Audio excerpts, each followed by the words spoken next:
Hi everyone, so let's get straight to the point. I'll be sharing with you 3 nutritional tips for you to lose weight without dieting. I do not believe in diets. Don't get me wrong, they work, but they only work usually for a set period of time.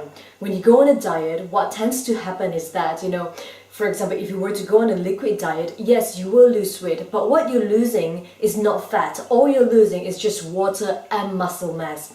At the end of your diet, will you be able to maintain a liquid diet for the rest of your life? The answer is no, and it's not good for you as well. So today, I'll be speaking about ways to eat right.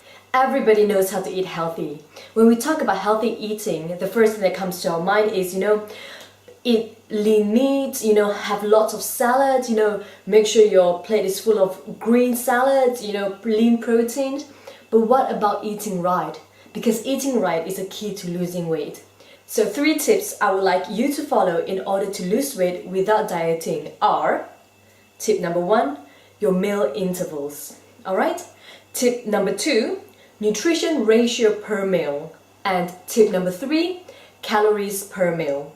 Let's go into each tips in more details. The key to remember is that we want our blood sugar level to be stabilized. When our blood sugar is stabilized, what happens is that our body will start breaking down fat and start burning fat, and we won't be craving sugary food at the same time.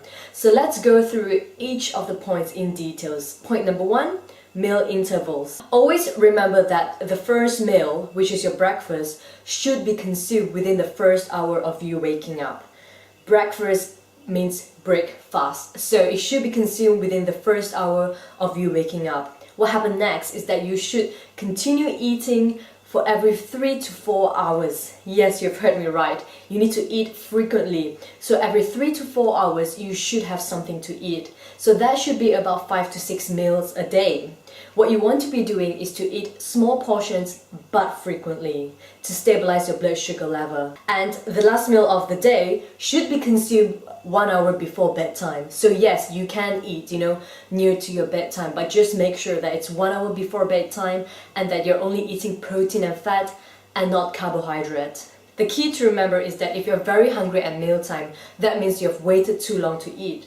If you don't feel hungry at mealtime, that means you have consumed too much, in your previous meal. So you should always feel right to eat after 3 to 4 hours. So remember to eat every 3 to 4 hours. If you're not feeling hungry after 4 hours, eat half the meal that you're supposed to eat.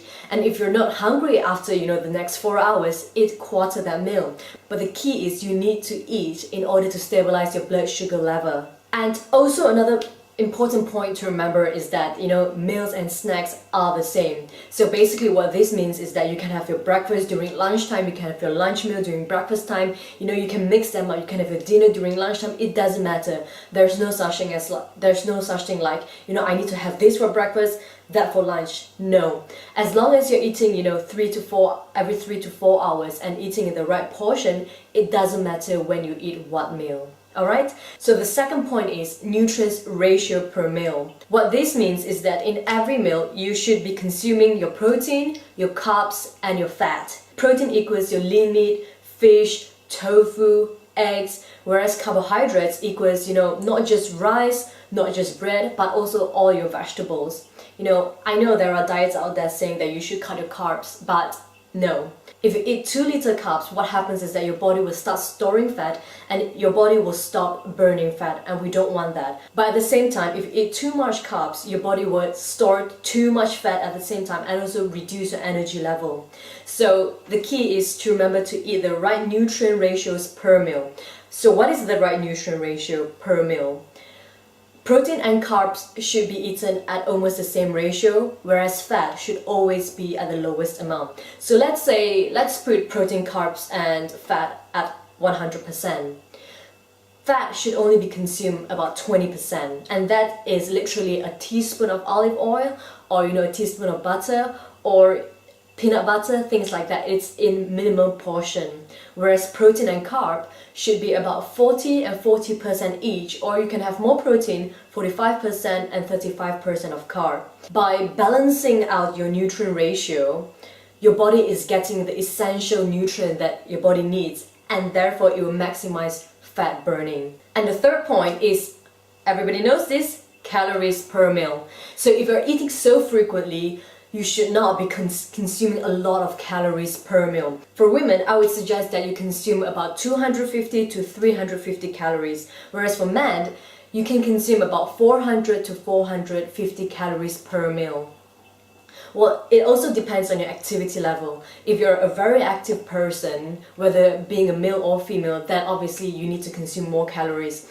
But if you're doing a lot of office work and you're not moving much at all, try to stick to the guideline of 250 to 350 calories for women and 400 to 450 calories for men per meal. So that includes your protein, your carbs, and your fat. Too many calories consumed at a meal increases fat storage and reduces your appetite on the next meal. And 2 little calories consumed at a meal would drop your blood sugar level. Therefore, you will start craving, sugary stuff. And whenever you see something that it's sweet, what will you do? You would just grab it and eat it without even thinking. So, how do we know we're consuming the right calories? The key is to remember that you should feel satisfied after each meal. So if you're feeling too full after a meal, that's telling me that you're eating too much. If you're still feeling hungry after an hour, that's telling me that you're eating too little. So the key is to just feel satisfied and not overindulging. Those are the 3 main points to remember and practice in order to lose weight without dieting. And if you can incorporate this to your lifestyle, what you're doing is that you will not only be able to lose weight, but to maintain your weight for the rest of your life. And that's what we want. And most diets, you can't do that through most diets because they are only temporary. So remember that nutrition should be part of your lifestyle and that you should have fun and enjoy it. 3 tips to remember. First one, meal intervals. Second one, nutrient ratio per meal. And the last one, calories per meal. And if you can follow this, eat frequently, don't let your body go hungry, neither should you overindulge. I can assure you that you will start seeing results, by losing weight and feeling healthier and fitter. And if there are anything that is unclear, anything that you want more elaboration on, please leave a comment and I will strive to answer them.